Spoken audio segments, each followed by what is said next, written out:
So with that, I'll say goodbye and I'll introduce Adam Farrow and the Spear team and look forward to the next time we all get to meet in person. Yeah, thanks so much, Travis. Appreciate it. Thank you.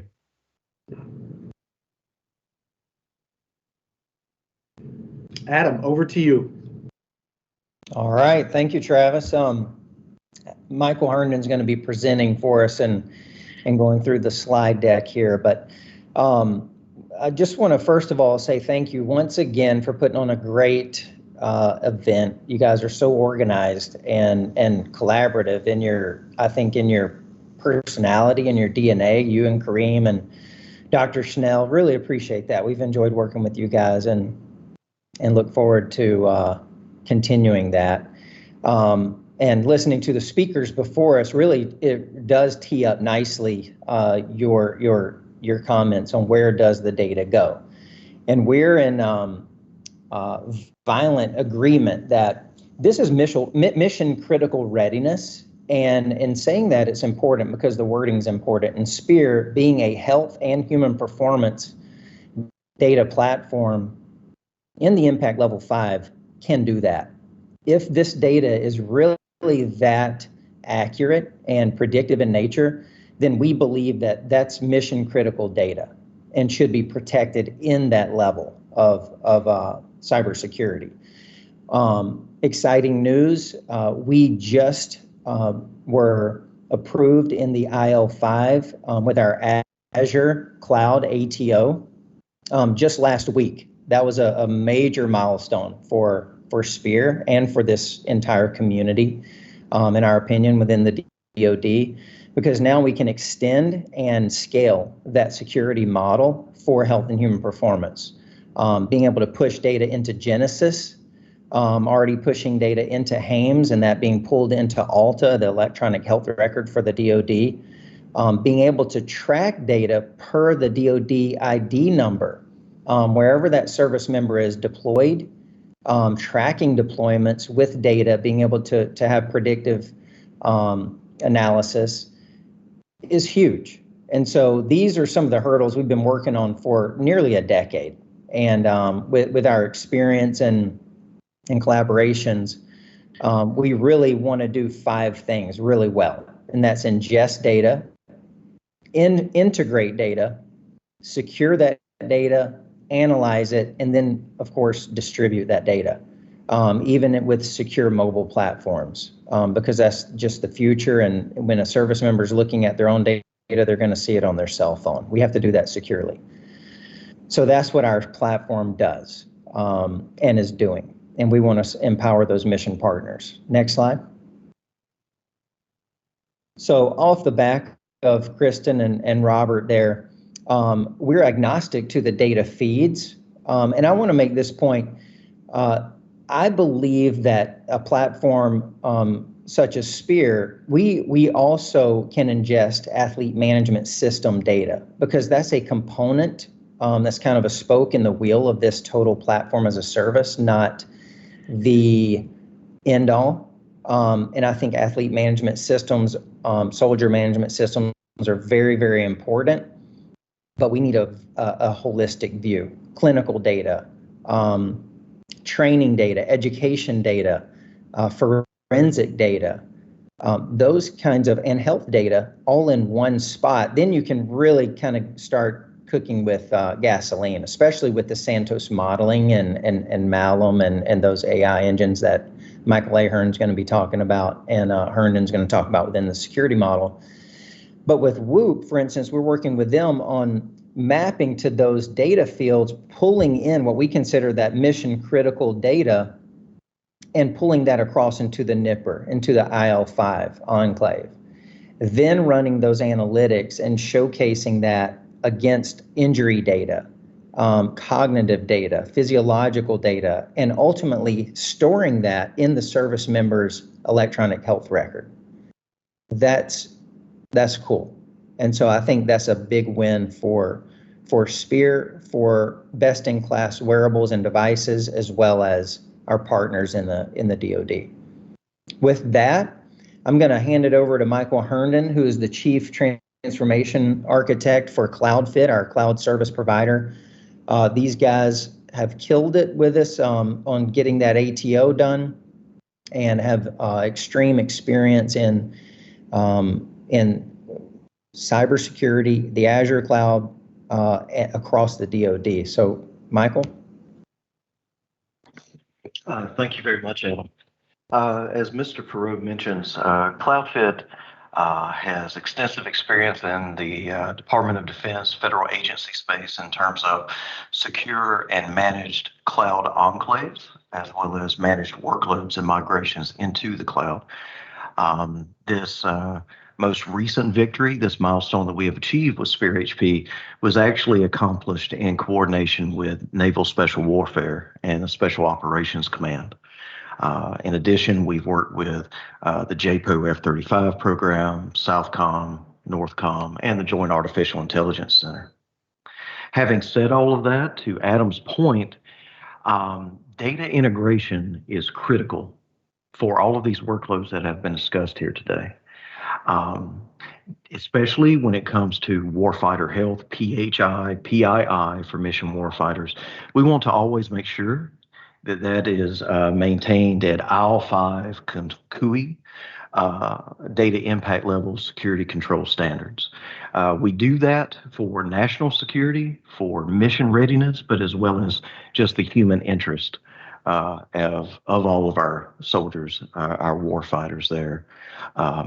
Again, a great focus from today's summit has been the human nature of our war fighters, and to facilitate that, to ensure that their data is treated as precious as possible. The IL-5 enclave environment, defined in the Cloud Computing Security Requirements Guide of the DoD OCIO office, allows us to maintain that. Essentially, the enclave in which Spear HP runs today serves as a secure central data warehouse. It can be accessed via ABAC and RBAC. It can be accessed via web and mobile. It is an executable, scalable model to serve our nation.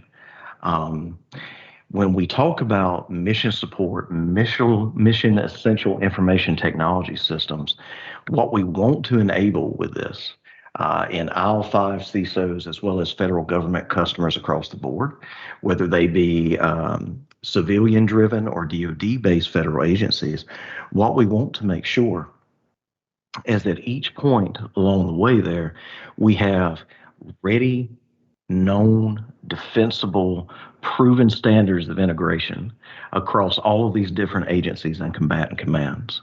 A point of failure, a possible failure mode for this type of enterprise would be to transmit this data, store it in a centralized, secure data warehouse, but then bring with it all of the technical debt or security gaps that have historically been part of the segmented data brokerage model across the DoD, where you have extraneous endpoints, unqualified scenarios.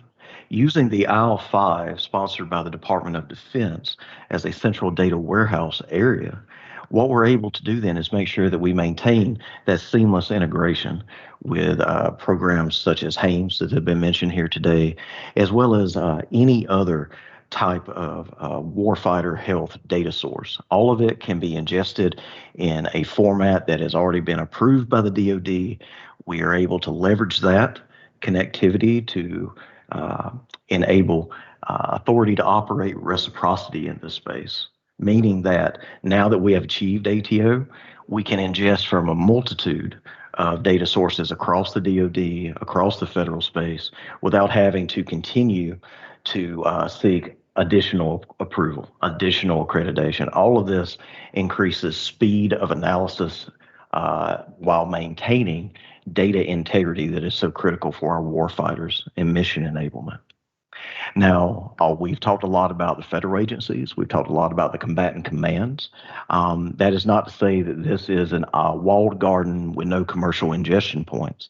As Adam touched on earlier in the reference with the next gen user experience, there is also both commercial and educational ingress that has been solved and secured in a virtual private way to this particular DoD defensible enclave, meaning that we are able to ingest data from commercial sources. We are able to ingest data from educational university sources or research group. All of this can be maintained through proper API management or DoD DMZ collaboration, all of which we have already defined, proven, and been accredited for. As we move forward and we talk about some of the security that is involved with the Azure stack in this particular space, when it comes to Azure government is serving state and local gov, federal gov, US gov partners, and the defense industrial base, the Department of Defense. The key takeaway from all of this is that we at IL5 are enabled to support all of these data classifications here. We're able to support, secure, and collaborate seamlessly on any of these standards for CUI, PII, PHI, CDI. We have an enclave that is FedRAMP High compliant. We have the IL5 substantiation. And with that IL5, we also have NIST 800-171 compliance, ITAR, CGIS, and we also have the structure to be fully HIPAA or DFARS compliant as well, based on the scenario of the data ingestion and use that we're modeling after. Also, this environment, again, can be extensible if for any reason there was a need to begin handling any mission readiness for warfighter health that would be of a top secret nature. We also have the availability to transition data and extend this model into the Azure top secret stack as well. And then finally, all of this, of course, is residing upon Microsoft data centers in this particular model. Each one of those data centers has layered data center security around it. Again, this goes back to support the Department of Defense's security, authentication, authorization standards. But for any of these data centers, they're all located in the continental U.S. There is a background check and a system check involved always for any type of access approval. These data centers have video coverage, perimeter fencing, and only a single defined access point as perimeter control. The building itself has continuous 24/7, 365 security staff, two-factor authentication throughout with biometrics, and a verified single person entry. That last concept meaning that one person is able to enter a space and they have put the right physical controls as well as technological controls in place so that you can't draft in behind someone. And then in terms of the server environment itself, secure destruction bins on site. We have obfuscation of identity location and of specific customer data. And of course, any group, whether it be Spear, CloudFit, there's always the employee and contractor vetting to make sure we have the right security posture to interact with any of these resources. All of this to say, we have established a proven IL5 central data brokerage. We have that accredited through the Department of Defense. It is extensible to commercial and education environments, and it has the right level of physical and technological security controls to maintain the defensibility of this across any mission scenario. Back to you, Adam. Perfect. Thank you, Michael. Now to the next slide, Michael Ahern, our CTO here at Spear, is going to talk about our single pane of glass and also talk about Santos a little bit and Malum, those embedded technologies and collaborative efforts that we have with Iowa. Excellent. Thanks, guys. The great thing that we have with Spear with the single pane of glass is now we can take all of your disparate data sources and put them in one location. You have the ability to upload, as Adam mentioned, to Hames, Alta, wherever you need to send the data, you can send it from Spear, and you only have to enter it in one place. So you don't have file cabinets for, strength and conditioning, nutrition, your device data. You don't have any of that anymore. You can literally have a single source to put all that stuff. The cool thing about that is now you can derive insights on that. If you're using Whoops, you're using Garmin, you're using any devices, you can now derive insights over aggregated data timelines of what what that data means, as well as you can connect the warfighters to providers and leaders by alerting in our single pane of glass. So if you notice somebody is trending lower on sleep, you can actually send an alert out to that combatant command or that leadership and have a touch point come out to them and talk to them. Soldier mental health is hugely important, especially in both big Army and big military, as well as the Guard and Reserve. And when you're in a Guard and Reserve scenario as well, you only get to talk to some of these individuals 2 days out of the month, and being able to track that that healthcare data as well as that mental and cognitive data in one place, and being able to alert on those things when you're seeing negative trends is huge, because it allows you to have direct interaction with the soldier at that point and provide interventions, whether that be a survey with targeted workouts or targeted sleep data, or whether that be just picking up the phone and making a phone call to that individual soldier. Next slide, please.